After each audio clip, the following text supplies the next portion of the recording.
Hello everyone, welcome back to my channel. Now I'm going to react to the webinar that I attended, which is the speaker is Dr. Gumawang Jati from Institute Technology Bandung and President of IT.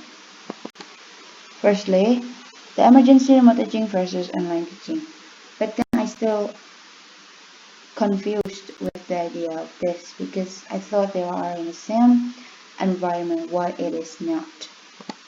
Now we are in emergency remote teaching because it is designed to be temporary solution to a problem that beyond human control, and it is lack of planning and the participants may have no choice, like our condition now in the COVID-19 global pandemic.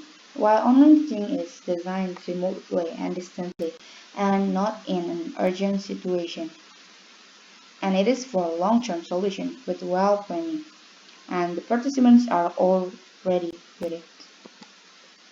Now, things to consider in emergency remote teaching: low bandwidth versus high bandwidth. Low bandwidth refers to some types of learning activity choices that consume low internet data, while high bandwidth refers to some types of learning activity choices that consume high internet data. We can consider to use low bandwidth data as not as often the high bandwidth, because big internet data might be very expensive to some people and some students, right? We can use high bandwidth activities, for example video conference, but not often. Next, and there are three online interaction that we should also highlights: cognitive presence, students' interaction with the learning materials; teaching presence, students' interaction with the teachers; and social presence, students' interaction with friends. And we need to make it work. Make those three things work together in this remote teaching. Why we need to know about the principles of designing online activities? Giving clear instruction.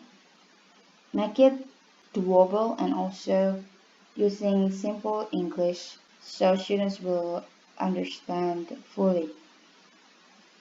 Because the learning objectives were made for face-to-face activity, we need to making sense of it. We need to change it, we need to shift it into remote teaching version. Don't forget to chunk the activities so the students will not difficult to catch the materials. Do it from the easiest to the hardest. And don't forget, you need to build their knowledge firstly. After that, you need to go to the next step. And please don't forget to only use one tab, two or maybe two minimum at a time, because it will affect their attention span. They are going to bored with the class and make them confused.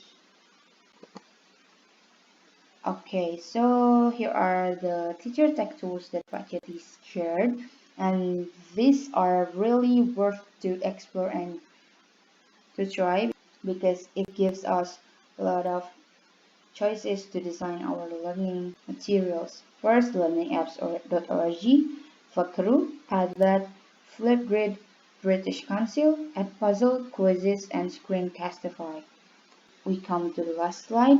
I'm so happy that the opportunity to implement this information is in the present time because I'm still doing my PPL, which is in the condition of remote teaching. And it is so useful for designing my class better with the information that I got from the workshop.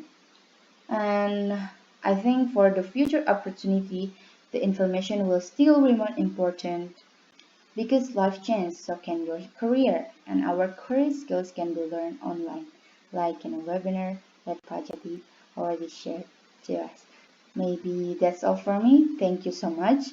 Wassalamualaikum warahmatullahi wabarakatuh.